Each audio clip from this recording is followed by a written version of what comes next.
of Anime Podcast in Another World. I am your host, Con Rathen. Joining me today, our co-host, Brady. How are you doing today? Not too bad, you? I'm doing well, sir. Getting ready to review. Tonight's episode is going to focus on our 2021 review of anime and manga slash light novel reads for the year. So what we're going to do is we will talk about probably like a top three. I would say keep it pretty short and simple. Top three favorite animes that we watched this year. Top three manga or anything that you read. It can be webcomics, it could be light novels, whatever you enjoyed reading. And then we can throw out like maybe one or two things that were just different, worthy of being noted, whether there was something you really enjoyed or like a story that just was interesting, stuff like that. So I will let you pick out what you want to start first. We can either start with the reading material or we can start with our viewing material. Let's do reading material first. Okay. Then what I'll do is I will go first, and I'm going to say that my third thing that I picked up last year in terms of reading material was, so there was this series called The Witch and Beast, and I read this at the very end of the year. There's 7 volumes of it, but pretty brief synopsis is it's the main character is hunting down a witch that put a curse on her. And the only way that she can get rid of the curse is if she makes the witch take it back.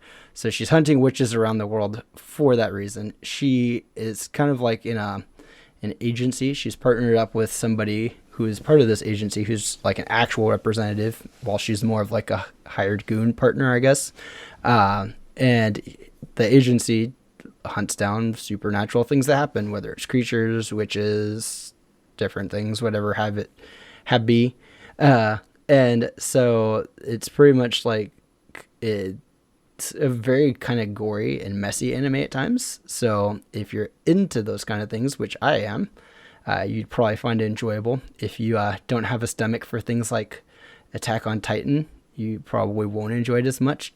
But it's got like a very darker, like fairy tale-esque type feel.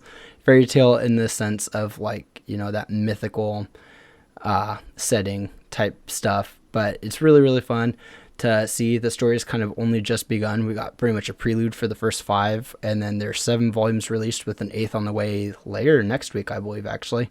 And that is it. So far, it's starting to actually enter the story phase of it, where she's actually hunting her witch, like the specific witch, which it turns out her witch is like one of the most powerful in the world. Go figure. But it's really interesting read for people that like that kind of like darker, supernatural-esque type themed stories. So it's definitely one I would recommend if you are into that stuff. So moving on to what I would say is my second favorite last year has to be Promised Neverland. So I know that it had its second season airing last year, which was a huge disappointment for a lot of people, myself included, especially because I hadn't really read it before that.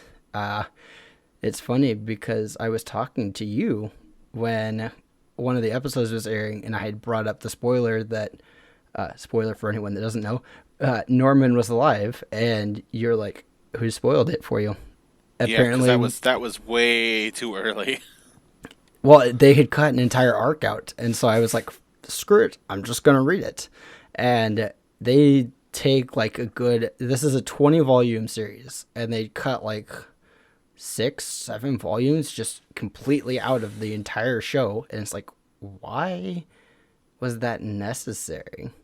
So I liked the story, even though like the first part of it kind of is a little bit slower than the anime, and it doesn't have that same kind of, at least while reading it, you don't get that same sense of fear and like time that you would of everything coming together and having to be rushed that you would in an anime. It still follows its source material really well, but then you get to the second season and it just throws it away. It's just there for the finishing up of an anime. But the story itself is so nice because you get more development on Emma, and she gets her own cool side story. And I think what's really important is like, I felt like Emma's character was really, like, I know she's the main character, right? But like, it felt like she was really, really important as a character and driving force for the story. And in the anime version, she just kind of like, it just all gets kind of thrown together, and you don't get the development or conflict of her dealing with wanting, like, not wanting to, because she doesn't want to kill the demons. She wants to coexist or just leave in a state where they can still survive, but the kids can still survive. And you don't feel that as much in the anime because it's just kind of rushed and you get a shoehorn ending. So the manga was just really fun. It was nice to get more character development on her and actually see her struggle with that. Was struggling with, you know, the demons of not wanting to kill them. The arc that she goes through by herself without any of her other allies, her brothers or sisters, if you will.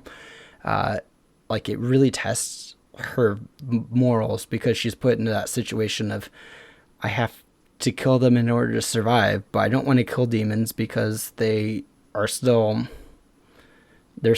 beings in a sense, like a logical being that have, I don't know, similar to humans, if you will.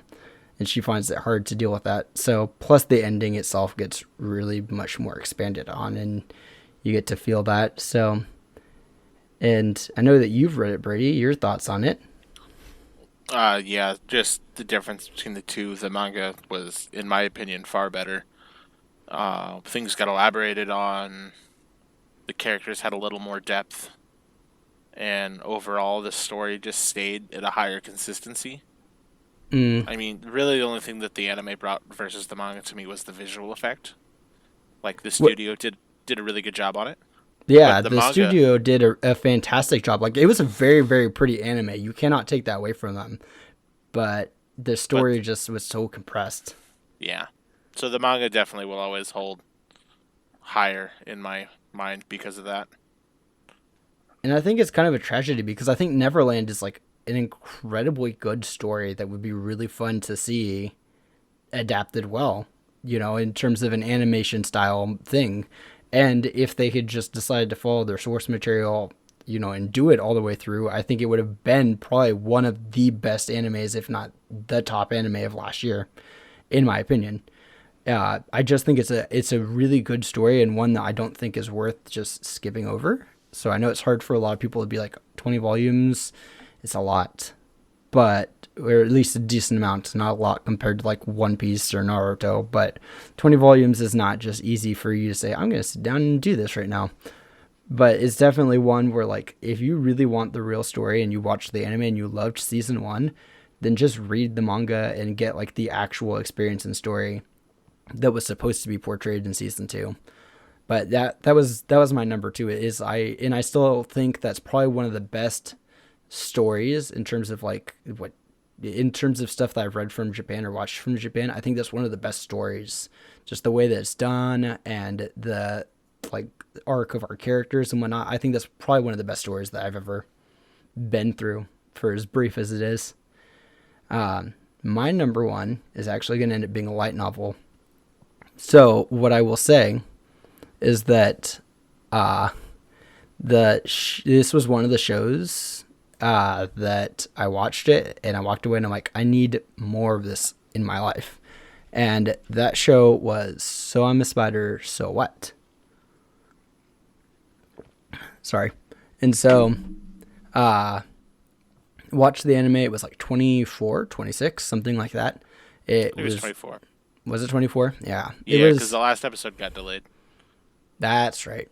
And, you know, so I will say this. I wasn't a big fan of, like, the animation style and whatnot, especially because we CGI'd characters, like, at the end. It looks really clunky and weird. It's one thing when, like, you animate the spider in CG and the other monsters in a dark cave because you can't see it as well. But once you, like, light it up with colors and different things, it looks pretty bad. So I wasn't a big fan of the animation, but what piqued my interest, at least with the anime, was I really like weird stories with like that time dynamic where you're going back and forth between like a present and a future or a past and a present, stuff like that. And that's kind of what Spider did. But the anime leaves it at that spot where you're in the present, if you will, but you don't really know how Kumiko, our main protagonist, gets onto the side that she's in at the very end of the series. I think like the last episode, they end up revealing that she's on the villain side, and she's our main character. And you're like, wait, how did we make this jump? And we don't even bother to really like dive too deeply into it. We kind of just get, oh, she met the demon lord at the very end, right before we leave. And I was like, I want to see how we got from the past to past to the present. And so I decided to read it because the manga didn't even cover the entire first season, at least not what's released in physical copy. And I'm not big on reading stuff online too much. I like having the physical copy if I can. One Piece obviously excluded, as well as a few others, because I like to keep up to date. But like this was one where I'm like, I want to read the physical all the way through. And I don't even think the manga itself, even in Japan, is terribly far ahead of where the anime ended up leaving off. I could be wrong about that. I don't think it's much farther than her beating her mom. I don't think. Maybe a little. So it didn't even bother to make it through the entire first season, if that's where the manga's at. But the light novels is obviously what it's originally from, so I was like, I'm just going to read those. And at the time, there were 12 released. I now have 13, because 13 came out like last week, which I still need to read. I've kind of slacked off on that. But I binge read the heck out of those 12 volumes in like a span of 2 weeks. 2.5 weeks. Light novels essentially being like books is harder to read them than it is a manga. But so the first season ends at like volume 5, but that left essentially 7 volumes of, hey, now you can see what they did. And her weird journey with the demon lord, because we essentially stopped doing the going back and forth in time thing. We kind of like left the season where we were going to leave it, which is, hey, they met on the battlefield against the heroes group, which is also her classmates. We are now going to go and switch to Komoko and her adventure for the next several years before they get to that point in the present. And it's weird. I think of it almost like a random, if you were to take like the Hobbit adventure, just a giant journey to a long end, though I guess technically you still end up with like a battle of several armies at the very, very end of the series. But yeah, so they end up on this journey where like you see more of the world, and it's just incredibly different. Plus, Kumiko is one of those characters I really like in that she does that. She's super shy, right? She's not very social. And so often those shy, silent characters, if they say something, it's usually misinterpreted, or their actions are usually misinterpreted. And so you end up with this, wow, that person is like a god, or they know their stuff. And meanwhile, it's like, I have no idea what's going on. I think I got my point across, but here's hoping I did. And if I didn't, I'm screwed. And that's kind of what ends up happening to Komoko, is she ends up looking much stronger than she is because she does stuff like that, where people just misinterpret her actions for her being 20 steps ahead when she's clueless and she just winged it. So, and then it did, I think volume 12 actually gets us right to the doorstep of where the present starts at the beginning of the series, where the demon war is about to begin. They kill the hero. Spoiler, but then again, not spoiler, because he dies at the beginning of the series anyways in the present timeline. So they get to that point, and now, like I said, I need to read volume 13 to see what happens afterwards. But it's a really fun read. Characters can be fun. I like the ideas of those powering up things. I know it's a normal isekai for most, and most people don't like that kind of stuff, but I kind of find it intriguing when we have to save the world, and the world isn't just simply defeat the demon lord, because there's more to this world and actually saving it than killing a demon lord to save the world. The world is definitely a little bit more messed up than it would imply. So that would be my top 3. And if I had to choose, do you have any questions or anything about that? I don't know if you've read too much of Kumiko, so I'm a Spider, have you? Spider, outside of the first couple volumes of the manga, I don't think I've started the light novels at all yet. I have the first couple, I just don't think I've started them yet. Definitely takes a lot more time to read them. But you watched the series, right? Yeah, I did watch all 24 episodes. So like I wanna continue it. But no, light novels don't take me I mean, they take me a little longer than, but I can typically have a light novel done in maybe 2 hours No, if I'm dang, if I'm not doing anything else. that's actually pretty good. I'm impressed. Yeah, no, it takes me a little bit longer than that. Like I have to set aside a big block, which is what I did. Is I took them to work and I just read them on breaks, and then I'd go home and I'd read before bed, and I just read the heck out of them. But like I say, I just really got into that story probably more than I should, because in the end, most people will be like, it's just a regular isekai, and it kind of is, but at the same time, it kind of isn't. So all right. So what I would say is something that I read last year that kind of caught me off, like not off guard, right? But like something that was interesting, probably worth noting. Let's see. I've got like several options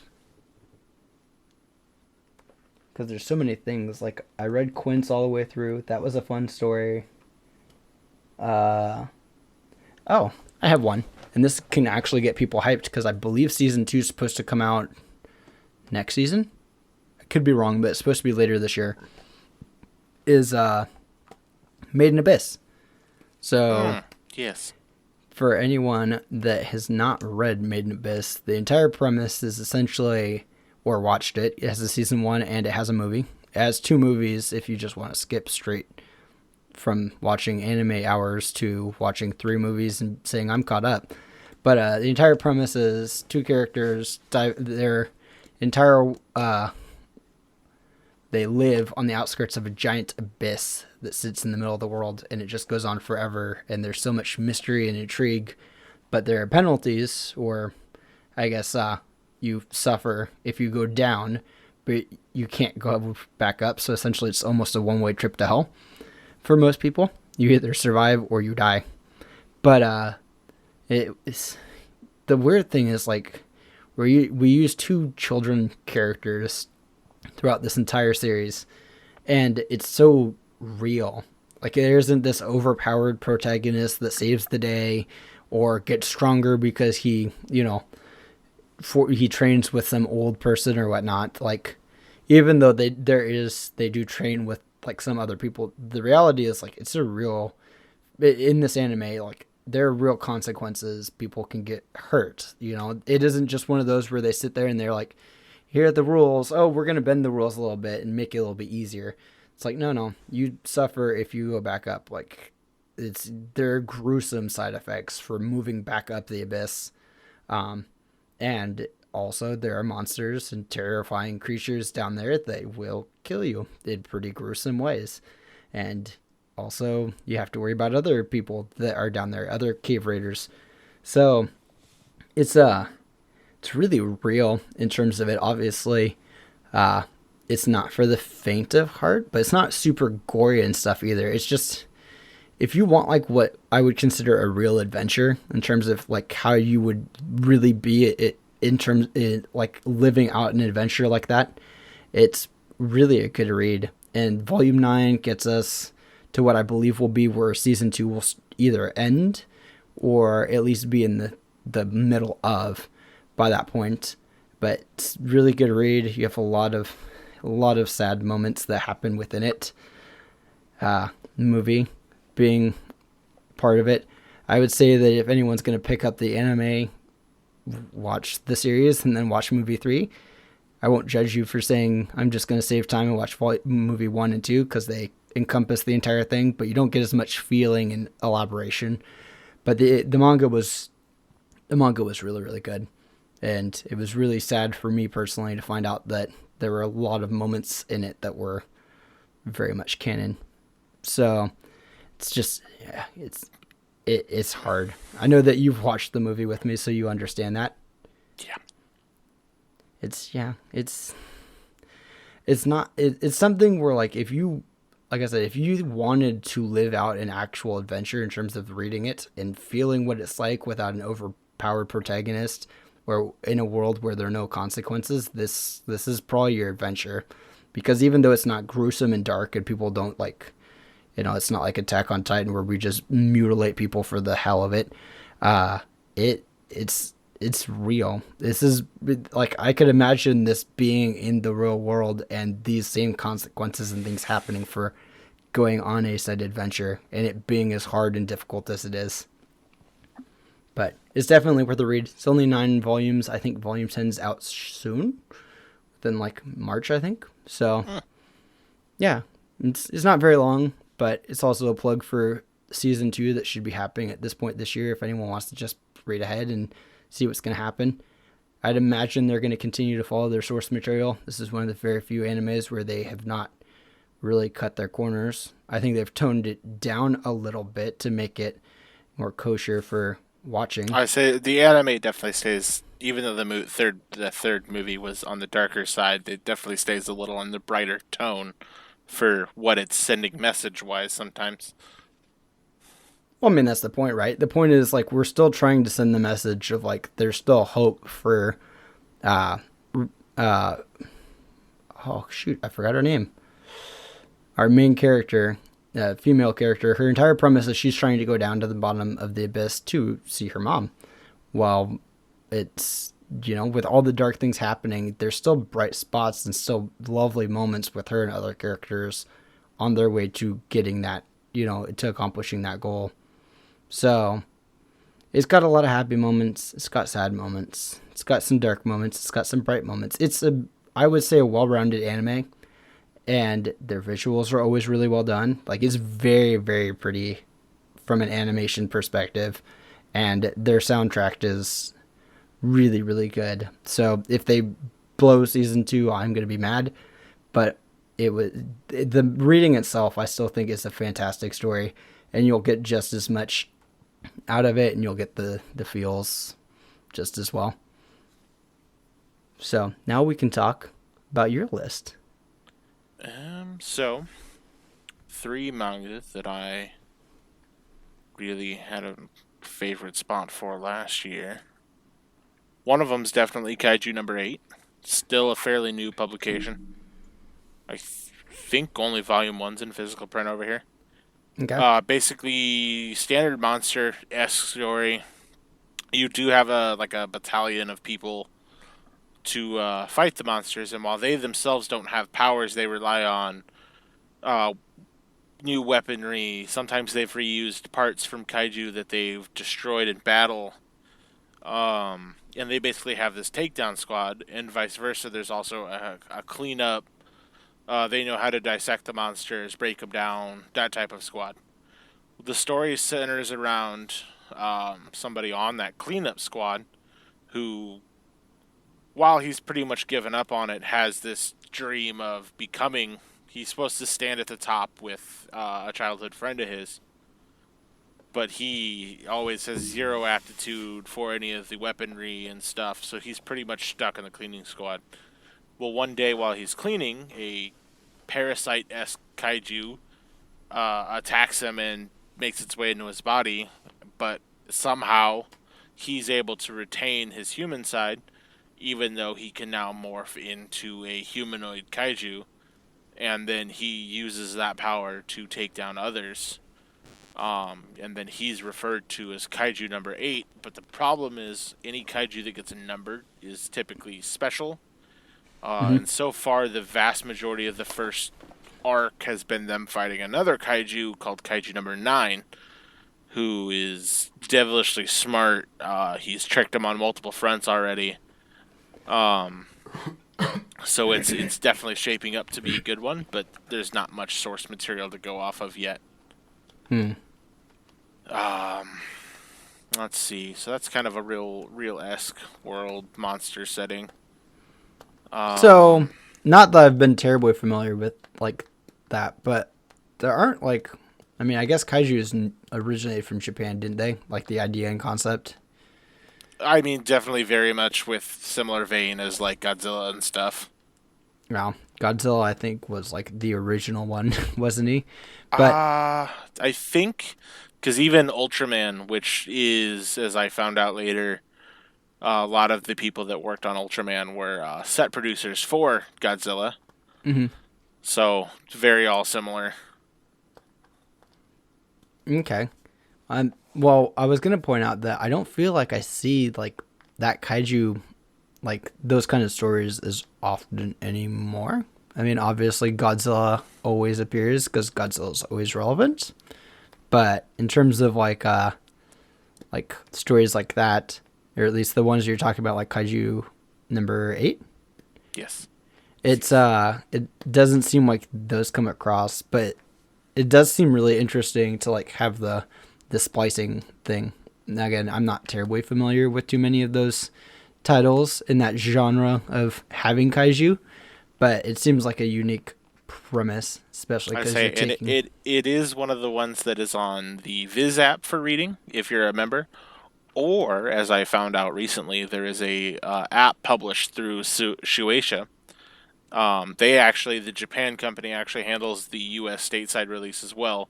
So some of the translations are a little weird. Like, even though we call it Kaiju number 8 over here for the official publication, Mm, if you go through their app, it actually just says Monster number 8. oh, Because Kaiju just translates to monster. makes sense. So through their app, it does say Monster number 8. Oops. Um, but they actually, Suecia has actually found out they use the app to determine what mangas they're going to keep publishing stateside. And they've also started using it to determine which anime or which manga will get anime adaptations. And that is a completely free app that you're just at the mercy of whatever chapters they have on at any given time. But that is one of them that is on there currently. Huh. I have to check that out. I know I've done mine through Viz in terms of like my weekly reading, but Because I mean, it, yeah, $2 to read Viz a month is super cheap, especially if you're reading a lot. you mean like our One Piece, Yes. our twice a month One Piece? Okay. Sometimes we get it 3 times a month. Calm down. Every once in a while when he's not taking a break. Hey, you leave him alone. He's 1,000 chapters in. He's earned a break. And we need a break on the anime too, because that's at 1,000 now. But okay, Um, so that was your number 3. Number 2 is a very fantasy-esque comedy spoof kind of thing. It's called Mashal. Basically, it's a world of magic. Picture Harry Potter-esque, except for you have to have magic, because if you don't have magic, they kill you at birth. You just Oh, so they're dead. like the Spartans. Yeah, Either, very very much e- so. either you're perfect or you get thrown down the chasm. When Have you're fun. when you're born, you should have a mark on you. Typically, it's like a line. It could be a squiggle. You just have some sort of mark on you, and it signifies that you have magic. Some people have multiple marks, which means they're stronger magicians. Mhm. But our main character is born with no mark. And this older gentleman takes pity on him, and basically, instead of killing him, sneaks off into the woods and raises him as his own son in this just cabin in the woods. Flash forward, I think he's like in his teens. He's done nothing but weight train pretty much his entire life. So he's like ridiculously strong. And has a fondness for cream puffs, which will be referenced a lot through the series. Oh He can't goodness, a he bodybuilder and cream puffs. That sounds like a mix. anything he tries to cook turns to cream puffs. Uh, but his grandpa feels sorry that he's raised him all alone with no human interaction, so he doesn't really have much in the way of common sense. He feels bad and decides to basically smuggle him into this school. After some shenanigans take place that, like, hey, we're gonna try to enroll you. So they basically paint a mark onto his face to hide the fact that he has no magic. Not never let alone that we're gonna have an issue of if he goes to try to cast any said magic, which he can't do. Um, so basically, they'll do 1v1 duels to kind of test magic aptitude. And this guy grabs a magic spell while it's in trajectory and launches it back at the person who casted it. He can punch magic spells, deflect them. He can basically, and he'll act like when he's running that he's casting speed magic and stuff. So there's just a bunch of shenanigans. and you'll go from really, really goofy looking panels to super detailed panels. So there's a very good range of artwork that makes me super excited for any possible adaptation that we may get in the future. Kind of like if you've ever watched One Punch, how you can get a really goofy panel, and then the next second you'll have like one of the most detailed fighting scenes that you'll ever get. There's a lot of similarities with that, but I think the whole story with the magic instead of superheroes was fun, and it you get a lot of stories with magic, but typically they stay more serious, um, or that the main character gets some OP ability, and so far I haven't seen that. He's just strong. He still struggles occasionally, because he's going to meet people that are way more powerful magicians as we go, and they will kick him around a little. And you get to see he ends up with a couple friends, and you get to see their struggles, and the whole thing just ends up being this nice kind of comedy-esque where there is a serious tone in the background that does surface every once in a while. Okay. So overall, it stays a pretty fun read.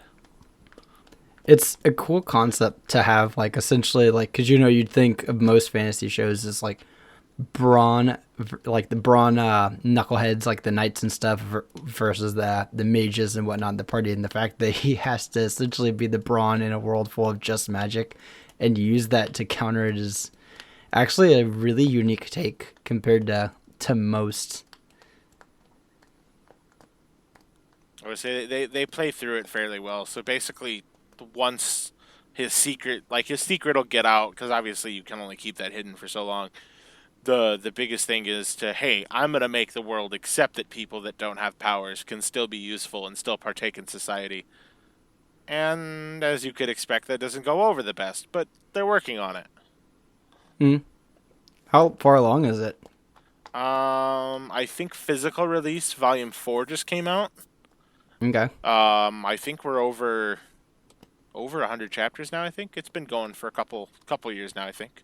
Oh, so there's a good amount of read if someone's interested in reading it. That's good. Yeah, there's a little more substance to that one. Then it just slowly gets better as I go. It's definitely that's one that, because I like fantasy stuff like that, that's one that I kind of want to check out now, because I want to see, like I said, the concept and idea of essentially taking brawn to have to face off against magic, or at least survive in a world where it's just magic, is really intriguing to me. It's different than just the regular fantasy world if you have brawn and magic, or just magic, you know. So, and once again, that is on the Viz app, and you can try it out for $2 a month. Yeah, for $2 a month, which is still not bad, for especially because Viz has a ton. Literally of stuff. every chapter is available there, so you could binge the entire current series for theoretically $2 if you could read it all in the next 20 days. And I know and the nice thing is, like, with the Viz thing, you don't just do it on the app. Like, you can do that online too. Online, it's great. And it's on pretty much every format. So, like, if you had an iPad or a tablet with a bigger screen, they actually have a tablet special viewing mode, if you didn't know that. I did not know that. So that you can get those double panels, like if it's a double page thing. Oh, that's actually pretty good. Looks so much better on a tablet. I promise that one. Yeah, because I don't think online I get a double. I'm pretty sure I only get singles. Maybe I get double. Yeah, maybe if you're on a laptop or desktop, you might get the double panel, but I know on a phone you do not get the double panel on one screen. You have to swipe over. So that was your number 2, and that was, what was that called again? It was Mashal. Okay. What do on to your number 1. Number 1. What? I have so many options. I read way too many things.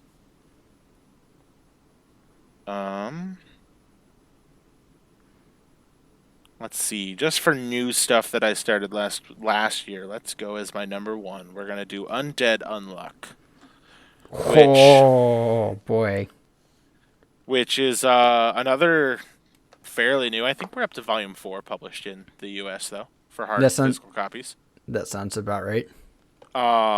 Basically, main character is a girl where if you have any sort of physical contact with her, something unfortunate to the worst degree is going to happen to you.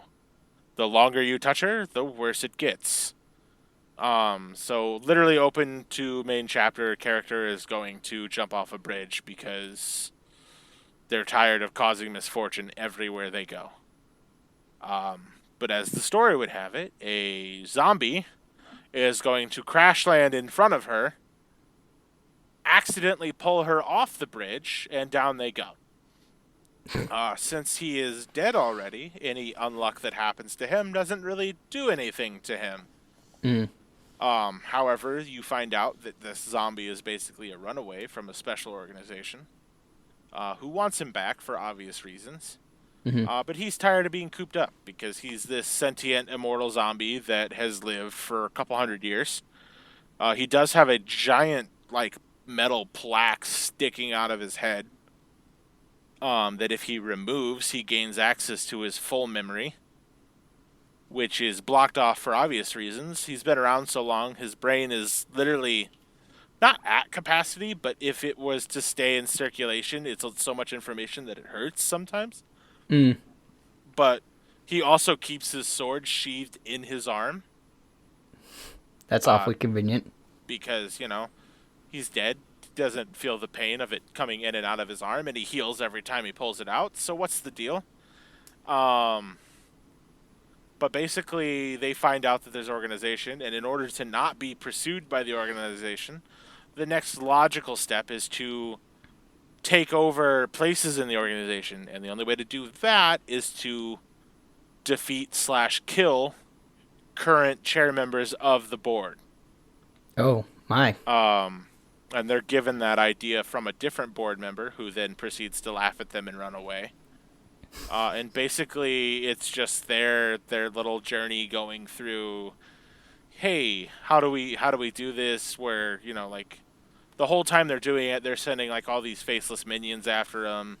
Mm-hmm. They'll attack them through disguise techniques, and there's just a bunch of comedy rolled into this, even though they actually have a semi-serious mission of what do we do to not be pursued.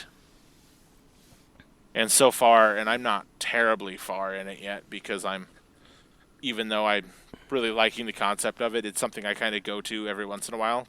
Mm-hmm. Because while there's a serious-esque tone in the back of, yeah, they could theoretically, she could die, he could get put back in lockup, and there's just something that kind of like eases you into it.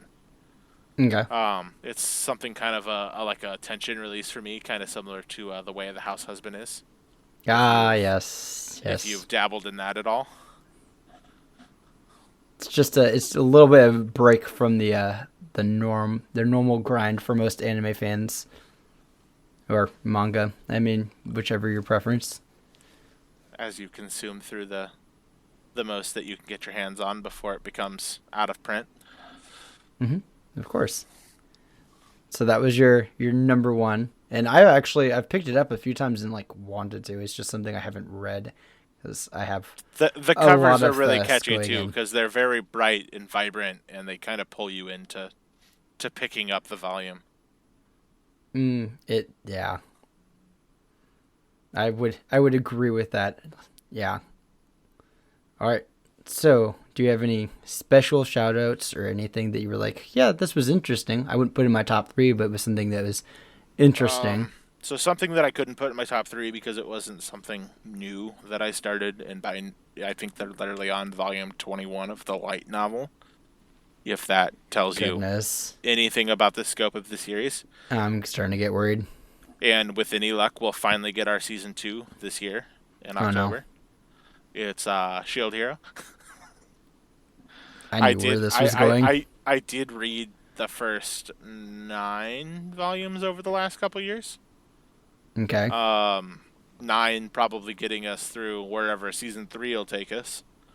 And let me just tell you, season 2 will be great if they follow the source material. We'll definitely get more interactions with the heroes from the other world, if you want to call them that, or the villains of this one. There's a lot more at play than what we know so far, and I've kind of lost some of the anger at the heroes from the other world based on reading it. You Because were I think, angry with them? well, I mean, they're the villains. They're here to bring about the destruction of this world. They lied to our, they lied to Naofumi the end of season 1. That is true. Then they sat, fought, and then their third one came in and almost turned the tide of the battle.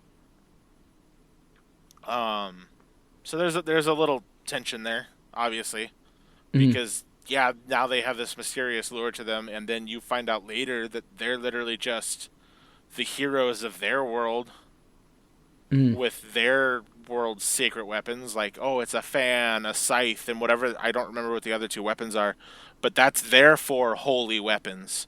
Mm-hmm. And so, like, there's obviously, and it just leaves more questions. There's obviously a bigger, stronger entity that's pulling the tide to make these different dimensions go, hey, go fight each other.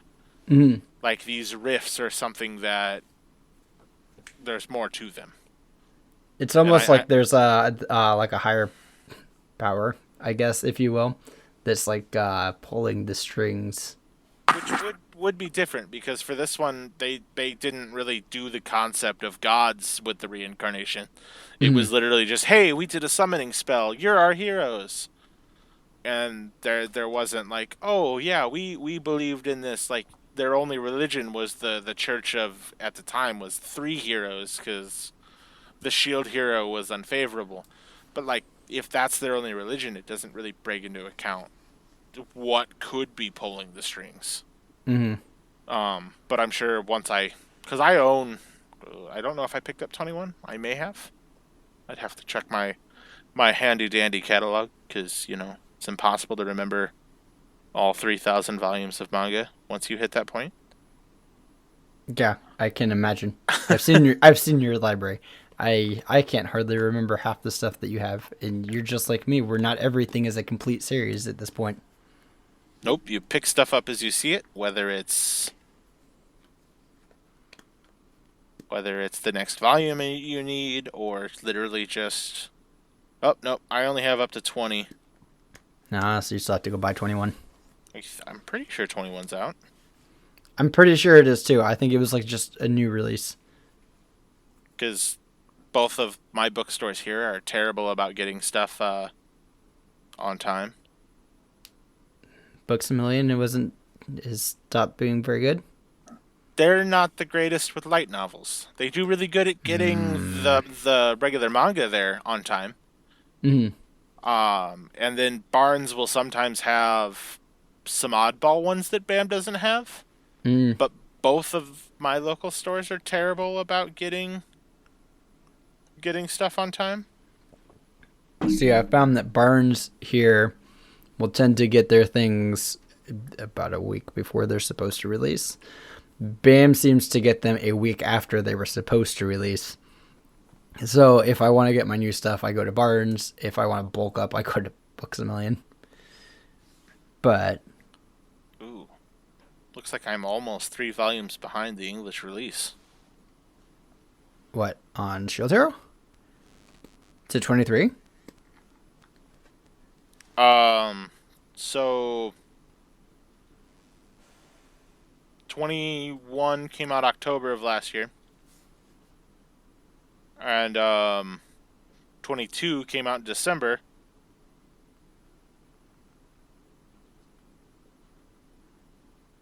Um but according to this,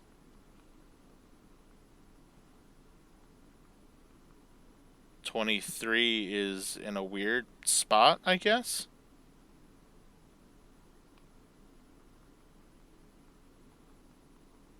What do you mean?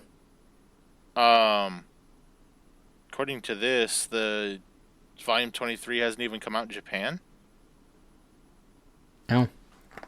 So, I didn't realize we would be that close. Usually, there's a fairly decent gap between us and Japan in terms of everything that's released.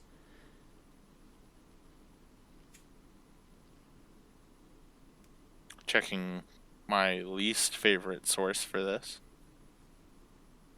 My anime list. No, I'm now on Wikipedia. Oh, That would be a bad source usually.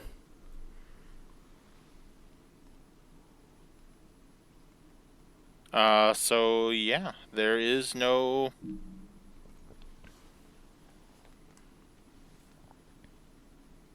there is no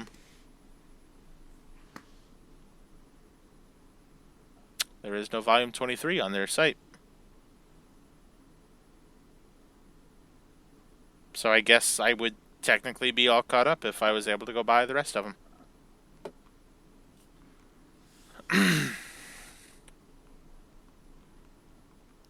So Okay. with that, That was your number. No, that wasn't number no, one, was it? That was your just that was fun just one. one that I'm excited to keep reading and keeping me excited for the anime that should hopefully, in theory, finally come out this year. Well, I think they announced it, right? So hopefully, there's a Well, lot of things that have been announced. they had announced it to come out fall of last year, and then they pushed it back all the way till fall of this year. So Mm, I can hope that it will stay on track this time. well, I think that's how we're feeling about a bunch of things. All right, so we're on to our animes from last year. So obviously, we have to bring up Neverland and how awful it was, because that was, if it had actually been good, and if they hadn't decided to just finish the series and done the next arc, that probably would have actually been top 3 because of how good it was in terms of its animation. But its storytelling was awful, and storytelling is what matters in terms of my opinion. I'm really big onto stories, and so that's why one of my things that I'm going to bring up is a series that's essentially in its prelude phase with its anime, which was Shadow's House. So Shadow's House is kind of like a it has like a feel like a dark haunted house type feel. It's not taking place in a haunted house. It just has that feel. It's a very dark aesthetic anime. There's a lot of mystery and intrigue in the world. It's pretty much centers around a giant mansion with 2 different groups that reside within it. There are dolls, living dolls actually is the proper term, and they're more like they're very human like. They have flesh, they look like people, they walk and talk like people, and then the masters of the house, the ones in charge of the living dolls, are shadows. And so shadows are kind of like the nobles of the house. They're in charge, and each shadow has their own living doll that serves them and does all of their cleaning and acts like they're essentially like their servants, if you will. One individual one for each shadow, and the dolls also act as their face in terms of portraying their emotions and portraying their actions and mimicking them as much as they can. So our story. The main character of the story is called Emilico, and she's a character that you look at her and you're like, you are in the wrong anime, because she's so bright and so perky, and I want to give credit to her voice actress for doing such an amazing job of bringing her character to life, because she really makes Emilico like the very bright, bubbly, optimistic character that she is, but like it's such a sunshiny way that you're like, yeah, she's in the wrong anime in terms of how it's a dark setting, but yet she's a bright and an optimistic character. And the funny thing is, it's not like, I mean, she contrasts everything, but it's that bright, bubbly personality that allows her to see problems much differently than everyone else. And it also allows her to make friends much different than other people in the house. So it's really cool to see how she bonds with her shadow, Kate. And what's funny is I think Kate was like actually well portrayed too, and like the it's almost like a good half, if you will, for Emilico, because Emilico is the bright, bubbly personality. Kate is more of a reserved but strategist, because Emilico solves these problems just by her being an outside of the box thinker without her thinking about things. Meanwhile, Kate is more of like, I am going to be super cautious and calculate everything down before we even do anything. And she's super skeptical and super untrusting of stuff. So it keeps her from getting into too much trouble. Meanwhile, it's kind of like the anchor and yet the driving force for Mileko because she wants Mileko to be herself. So it's really fun, very short. It's only like 12 episodes. It's on Funimation, and I think there's a dub for it too. But it's really, really pretty and well done. The animation's done really well. The score and OST is really, really good at giving you that feel of excitement at times, at that kind of weary, like dark, sinister feel at times. And like I said, the main voice actress from Mileko did a phenomenal job of portraying her character. Like, she really brings the big, bubbly personality to life and lightens up the anime when you wouldn't think it would be possible, or it would be really difficult. So it's definitely one worth trying. That was my number 3 for the year. I really, really enjoyed Shadow House when I really didn't think I would. Thought it would just be another show that I watched, and I was very pleasantly surprised when I was watching it to find out that was not the case. So, with that being said, my number 2 would have to be The Duke of Death and His Maid. So, I am, as you well know, I really, really enjoy a good romance if it's done well. I know that normally people are like the harem ones where you have to try out 4 or 5 different girls and then settle on one and create a waifu war and all that. But like, there's something simple about a show where it's just the guy and one girl, and you can see like a genuine love blossom, not just them, oh, well, I like her, but she might not like me, so you drag your feet. Like, when it's just out in the open and you see it developing throughout the show, and that's kind of what happens in Duke of Death and His Maid. Is our main character. Essentially, he has the opposite of the Midas touch. Instead of turning things to gold, he kills anything that he touches, anything that's living. So, people, animals, flowers, so no pets.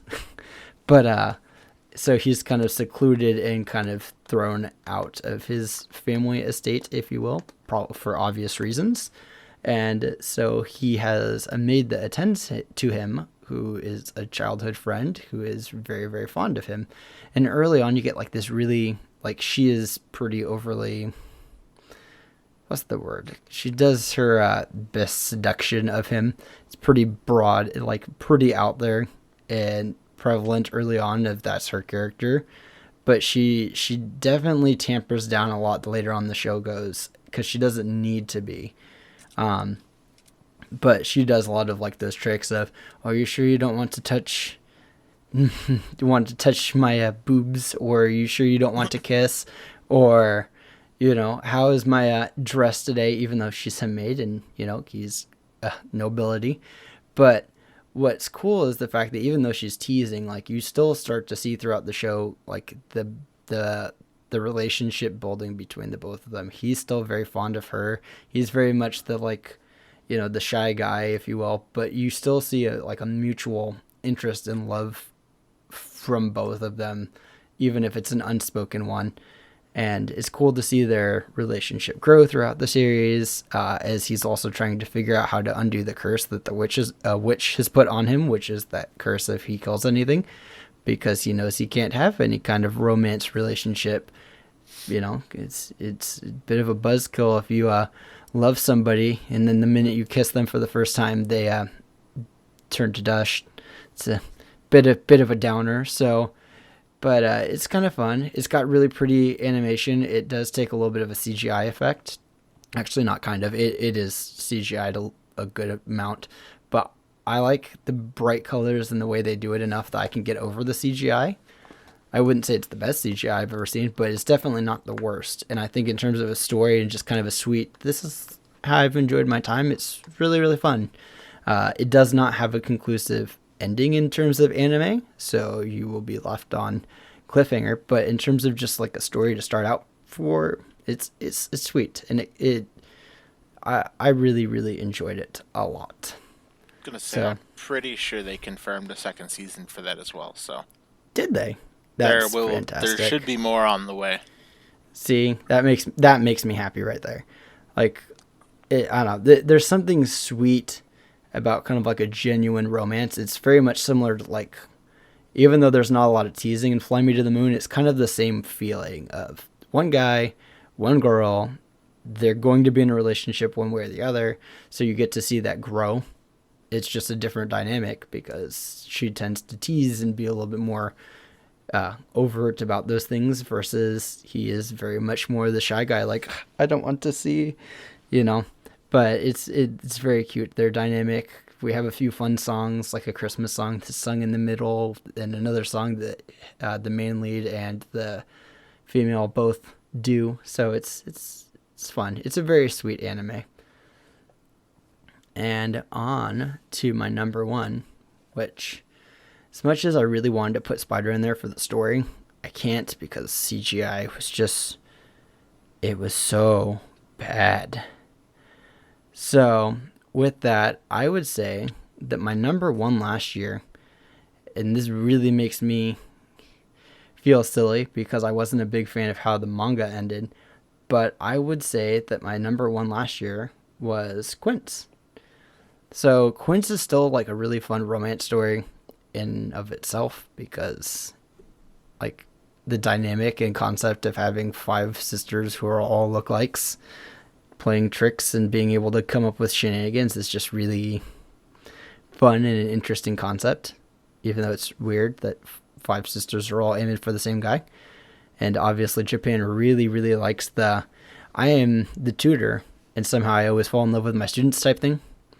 But it's still very sweet. It has its moments where it's out there, but it's also very, very sweet moments. You still get like good relationship building between Miku and the main character, or you get the same thing from what was it? It was the sister with the little butterfly hair clips. Oh, Butterfly hair clips. Her name was like, it started with an N, didn't it? Are you talking about The one that you liked. in Quince.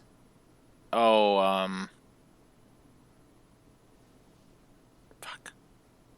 I know, we're both drawing a blank. This is so bad. I wanted to say Ichika, and I know that's wrong.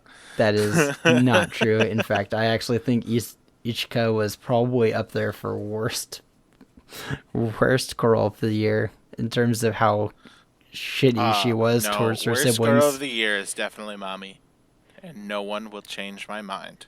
Rent a Girlfriend came out 2 years ago, buddy. She gets it twice. No, just that's in not case how that you're works. not reading the manga, read it, and you'll understand why she gets it twice. I could have thrown that on this list. I haven't read nearly as much as you have of Rent, but also season 2 confirmed for that, so there's that. But point being, like, his moments with each of the siblings is really fun, and as somebody who knows how the manga ended, I can tell you that it definitely ends up being kind of a surprise, but you get to start seeing those glimpses of who he ends up choosing throughout that season 2. But it was very cute. It was very enjoyable.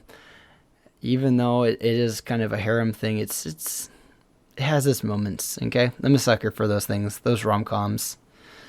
So, couple shout-outs before I go too crazy. Spider, I still think if you enjoy story, is a fun isekai, but show is Mashoko Tensei, Jobless Incarnation, which I think a lot of people actually had as like a number one. That was a really fun isekai last year. And still on, is it still ongoing? I think it's season 3 is going to be confirmed, right? 4, which one, sorry? Mashoka Tensei. I believe season 3 got it confirmed. I'm not 100% on that. But the light novels are ongoing, I believe. Yeah, because I just bought 14 last week. And yeah, that one was a really fun one too. Trying to think of any special shout out, something that was unique that, well, like, I had so many things. Like, I really, really enjoyed Farewell Kramer because I related too much to being a soccer kid and not a good soccer kid. I was pretty miserable at it, but I enjoyed playing it for the fun. You had a lot of different sequel seasons World Trigger comes to mind. Uh, ReZero needs no explanation. Neither did Attack on Titan, which now we get our final arc, so yay. Uh, Nagatoro was really fun. I know you didn't watch it. I know it's No. kind of bad, controversial thing to say. Nagatoro, please, please. 86. Okay, if anyone didn't watch 86, 86 was actually okay for a mecha, which I'm not big into mechas, right? It Say, look at was. you recommending a mech anime. I know. It's the story and concept because I can almost sympathize with any kind of story where like not sympathize, right? But like I can really appreciate and like get emotionally invested in a series that has to do with the topic of like racism, and more specifically if you were to throw it more into the context of like a World War II type racism, because that's kind of what it is, where essentially the people on the front lines are sent there as cannon fodder to die for another race, if you will.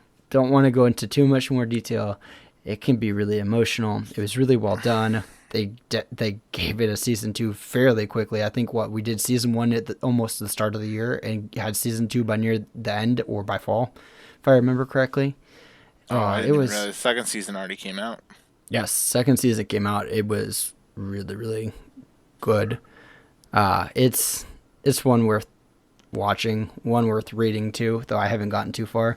I have volume 8 right there, and volume 9 will come out in terms of light novels. I think that comes out in like April, and there's only 2 of the manga, so you can't get too far. But watch it, like somebody if you're into mechas, you'll really enjoy it. If you can kind of get if you're willing to get invested in the story on the emotional side, it hits some deep moments. It's definitely one that I sat there at times and I was tearing up a little bit because it is sad at times. It is not like a happy go lucky type thing. It has a lot of sad moments. So be prepared. But that was one where I didn't want to put in my top, mainly because I really got emotionally invested in my rom coms because I'm trash. But 86 was sad for other reasons, and it's another one where you're just like, yeah, you get emotionally attached and you get to watch characters not always make it, which is very sad. So there's my anime for 2021. Where do I want to start off for my bottom 3? Let's see, because I feel like my top 2 are equally good in their own ways. They're just so different genre-wise. So where do I put for my third one? X-Arm. Everybody puts X-Arm as 3. I mean, X-Arm could be the one that I wanted. It's the one you wanted to root for, and it just let you down, stabbed you in the eye every week. Because visually, it's the worst thing created. Those poor people had no idea what they were getting into when they went, hey, we can make an anime. And little did they know that they could not make an anime. You know what's funny is because the studio that did Mashoko Tensei, like that studio started just for Mashoko Tensei, and like Yes. that was, but that had a, Well, and I believe that was that terribly experienced people. they had some experience at least. They had done small projects here and there and collectively created their own studio and were working on that. The problem with X-Arm Studio is A, it was a brand new studio, and B, nobody in the studio had ever done an anime before. And boy, did it show. You had 3D people with 2D people in the same frame, and you ever think of bad CGI? Boy, did they nail bad CGI. But I really liked the story. So, I mean, if you're going off series that I really wanted to be better than what they turned out to be, it's X-Arm all the way.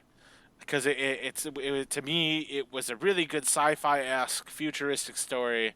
And I wanted to love it for the story. It had twists and turns, but it was so hard to watch visually. I really... The opening and the ending, I think I kept because I liked both of them.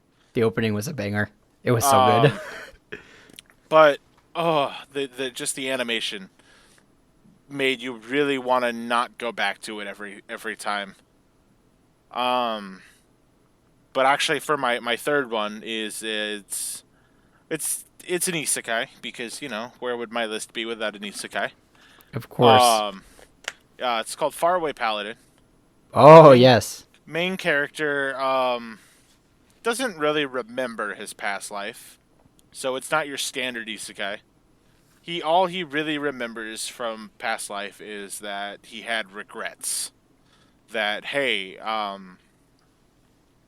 just feel like I didn't do my best, and I'm scared that I'm gonna do that again in this life. Mm. But he's raised by a zombie, a skeleton, and a ghost. What a Um, trio. he was basically left on the border of this abandoned territory to be sacrificed to maintain the seal of this demon king, basically. Well, these three decided to raise him. And as they raise him, they teach him the ways of sword, the magic of this world, and the zombie is actually a. She used to be a priest, so she still prays and gets through her prayer. She gets like this holy bread and basically allows him to perform a communion that he doesn't know he's taking part in 100%. Um, but you find out that the three of them were actually pretty strong adventurers back in their day. And they get to a certain point, and you learn about there's several gods of this world. Some of them are evil gods, or they'll be considered good gods, but none of them are truly good or evil. It's just how you look at them. Hmm. Like the god of death or undeath, as you would say, that creates living dead. He's not evil in his own right. He gives people a chance to not feel pain, and if someone takes him up on that offer, that doesn't make them evil. Hmm. Does do they turn into mindless killing machines sometimes? Yes. Or in the case of the three that raised our main character, they retain their wills for a long time, because they ultimately made a deal with him to protect this seal. And they maintained their minds for a couple hundred years before their deal was up. So it really just depends on how much you're willing to put in for this like the deal with the specific gods. Yeah. Um, Basically, main character not technically OP. Missing common sense again because raised in captivity, more or less. Has never seen an actual living person for his first 14 years of life. Um, Goes into this, and while yes, he's strong, he knows that based on the teachings of his three mentors, that there's so much more room to grow, and there's just a general decline in current world versus what he learned from them. And just the artwork, the soundtrack was also good. It was overall just a really great story, and I'm excited for a possible season 2 of this. Nice. Has it been Um, confirmed yet or anything? I don't know if it was confirmed. I know the source material is ongoing. Whoops, Mm. getting a little bumpy there. A little Um, shaky right there. but for number 2, and this is where my list gets a little fighting because I really like both these animes, probably equally. But both of them kind of mystery esque. This first one comes off as a little less intense because of probably the art style. Even though I feel like both stories have equal stakes at hand. So basically, what I'll put at my number 2 is going to be Odd Taxi. Ah.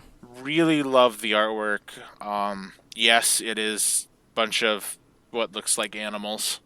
Yeah, I mean the main character is literally a walrus that drives a taxi. His doctor is like a gorilla. His best friend's a monkey. And as you go through the series, there's this underlying story, and you meet these different people, and sometimes you'll see the story through their perspectives. And eventually, all these perspectives come together and interlap and overlap in this just one massive story that is taking place in this town. And you'll see flashbacks of stuff in shadows and stuff, and it makes you wonder: are we seeing things the way they really are? Is there something going on here that we don't know, that we're not understanding? And it was such a great series to kind of piece together as you went. Mhm. I don't think there'll be any more. It's a very kind of one and done series. So it's definitely just a good, hey, here you go, and just kind of run with it. And overall, I thought it was a great series that had a very good start and a very good end. And the middle made you just kind of want to keep going till you got to that end. There was like, I can take a break and go back to this later. I felt that each episode flowed into the next one so well that you just kind of wanted to be there for the next one. Okay. It's definitely one that I've heard a lot about. I think I've seen a few YouTubers have put that as their number one or number two. I know it had a Kickstarter to get a physical release as far as the anime, but I'm not sure where that got. Oh, that would have been nice. I I bet think it like a would have nice been box set. I think it would have been untranslated if we got it over here because I think the Kickstarter was through Japan, but it still would have been a cool thing to attempt to get. Yeah. So that was your number two. How long was Og Taxi? I think. Let me find my phone because I believe that was a Crunchyroll. Think it was 12 or 13.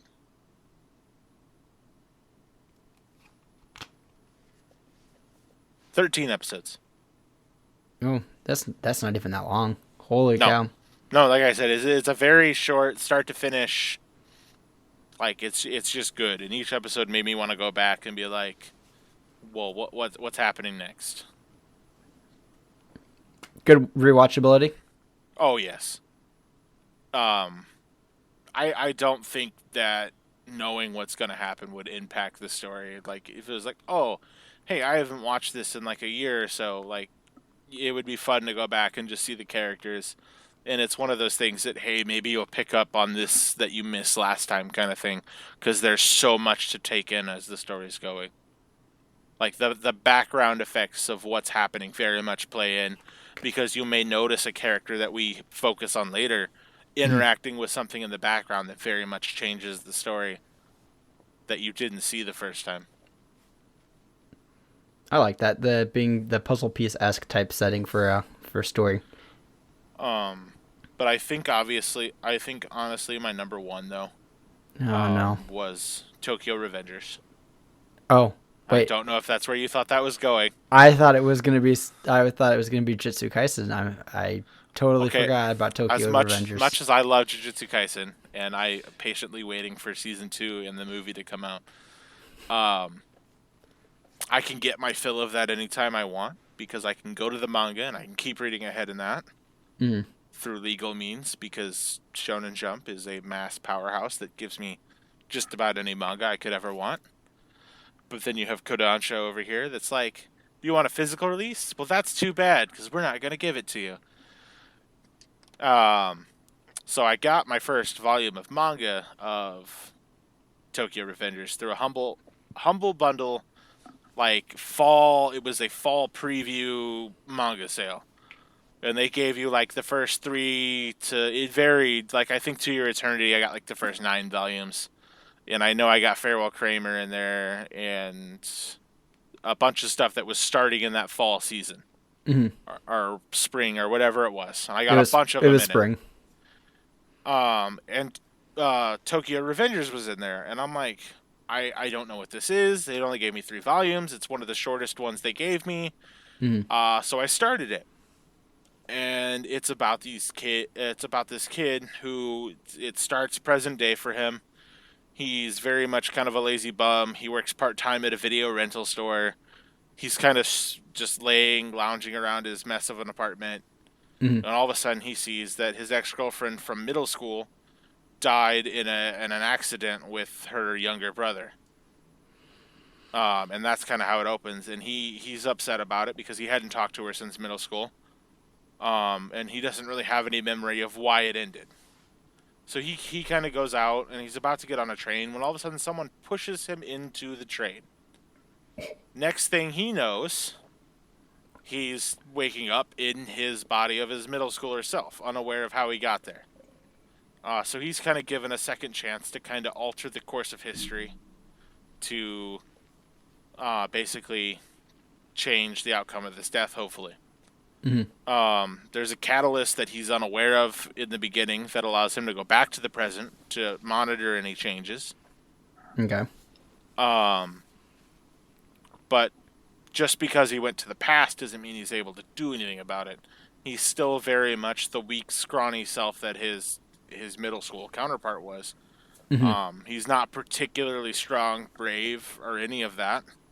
And he was definitely bullied by an older kind of middle school gang that stepped in. And you end up finding out that there's this bigger gang that he ends up becoming a part of later down the road. And through strange turns of events becomes best friends with the leader and the second in command, even though he's still kind of just this weak kid who sometimes spouts out these really cool ideals. And then it's going to be inner fights between them with other gangs, a kid that wants to come in and take over the gang. And I just thought the anime did such a good job of conveying the feelings of these characters. And I thought the sound was pretty good. The opening song for the anime that they actually, even though it was a 24 episode run, they never changed the opening. They changed the ending, which is normal, but opening changing is normally would happen midway, but didn't. But the title of the song was called Crybaby, which I thought was very fitting because the main character is constantly in tears. And even though by the time it got to the point of, hey, season 1's ready to wrap up, I was on the edge of my seat, even though I knew what was going to happen, because I'm so terrified that it's going to be one of the anime that changes something. So I'm on the edge of my seat, waiting for everything to go down, and all of a sudden, they do the gunshot, and the screen just goes to black. And then they're just like, okay, episode's over. And they're like, maybe there's a season 2, maybe there's not. And they did get a season 2 confirmed later, but at the time, they weren't greenlit yet. So they're just like, okay, we're going to end on the gunshot, and that's it. Like, if you read the manga, you probably know what's going to happen if we don't change it, but here you go. That's what you get. What a cliffhanger, especially because most people only watch animes. Not that that's a bad thing, but I don't know how far their digital vault goes for that here, since I was reading it on third-party sites at this point. So I don't know how much of that Kodansha actually has available to buy digitally. But there's no physical release, so it's not like a bunch of people can just go, oh yeah, I read that far, so I know what's going to happen when we pick up on season 2. There's kind of just that you either watched it or, hey, you're stuck waiting for the next season like everybody else. Okay. So, Tokyo Revengers taking the number 1 spot on your list for 2021.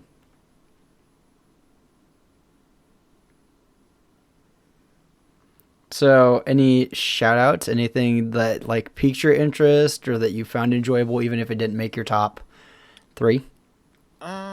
Something I found enjoyable was actually probably just a season 2 of something that it's not overly serious.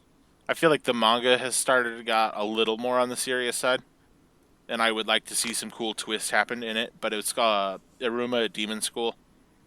It's an enjoyable kind of side watch kind of thing.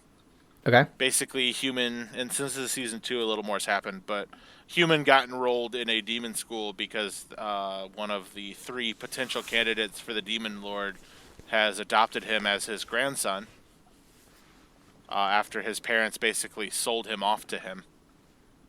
And it's just kind of what happens as he tries to move up the ranks as a human in a demon school where they can use magic and stuff. And they did kind of retcon a pretty cool way to allow him to use magic that's not suspicious. and it's not like, oh, well, that's a cheat. It felt very natural for this to be a thing that could happen.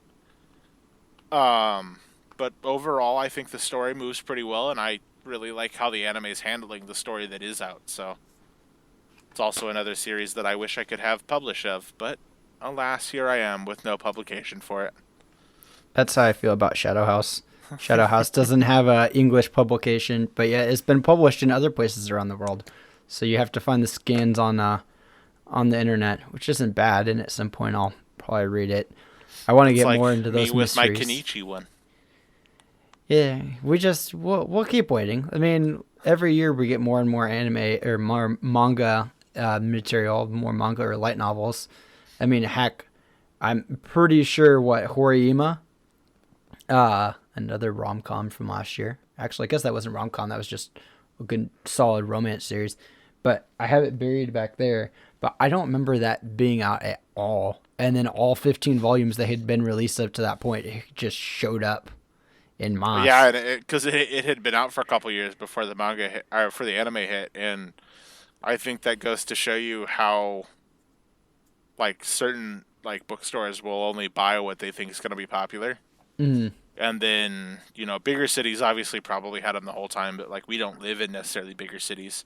And then they go, no. "Oh, hey, this is popular now. We need to get our hands on every volume we can." And then what, for a solid couple months when it came out, we only had access to the newest couple volumes. And then one day we went in and they had like 5 copies of every volume 1 through 10. Oh, yes, yes, yes. So I mean, and then especially the backlog, like you could tell with the shipping delays and stuff when their mass orders would hit them, because all of a sudden they would have so many books that didn't fit on the shelf because 2 and 3 shipments of orders were hitting them at the same time. And then it would take, I don't know, not even a week for the shelves to slim back down because the buying power had gotten so big in our area. Because let's not forget, ever since COVID hit, manga sales have jumped over 400%. And that's why orders I put in a year ago at Right Stuff are still waiting. I'm still waiting for my volume 6 and 7 of Didn't I Say of the light novels. I'm still waiting for, I believe, 6 and 9 on Defrag, which that's a series I really, really want to start. Uh, yeah. Bunch of things that have been held up. So, but Wait, which volume of Defrag are you waiting on? 6 and 9. I don't know if I have either one of those, so I can't help. Oh, it's okay. I wasn't going to ask for donations from your library to mine anyways. It's okay. I found out my Kill la Kill box set's worth my limited edition 1 through 5 that I have is You worth have over a, $600 now. you have a box set for Kill la Kill? The anime, I bought it at a convention back in like 2014, and someone Oh, posted it to one of my group goodness. chats. It was like, "Hey, this is $600." Golly. Never underestimate the power of something that is somewhat trashy, because it will be worth money. It wasn't trashy. It was cultured. It was culture. That's how we have to phrase things. It's Is that not how I could label trash. X-Arm? N- was It's it? cultured. It's cultured. I mean, as the great Giguk would once say, that it's cultured. We are men of great taste, not men of the dumpster.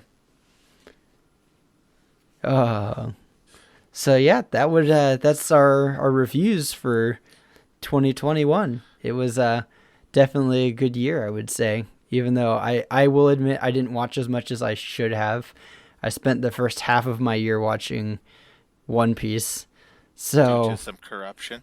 Uh, yeah, I spent from November of 2020 until April of 2021 binging the heck out of One Piece. So I lost a lot of time on series that I could have been watching to watch that. Plus I watched Gintama, which is also not an easy series to just binge through in terms of how quickly you can get through it. So, but it was an overall good year. And I got a lot of reading done, not just because I've been building my library at a very, very unhealthy pace, but because There's a lot of good things. I really enjoyed reading the stuff that came out this past year. So, with that, what we're going to do. Okay, so I think we should probably get close to wrapping up. Usually, what we do is probably talk about like some of the things that came out this week, whether it be One Piece or different things like that, because One Piece is a shared series between us. But I think we'll leave it for now, even though it was a big chapter. What I think we will do. So, for anyone still listening, next week's topic is going to be about the Crunchyroll Awards that ended up closing. Was it last week? Last week is when it closed, right? Yeah, about 10 days ago now, I think. Yeah, and I don't remember when we are supposed to get the announcement, but we will tell you guys what our picks were. Actually, yeah, I think we should do that, right? Are you checking to see when it's supposed to air? The awards, I think it's supposed to air next week. Give me one second.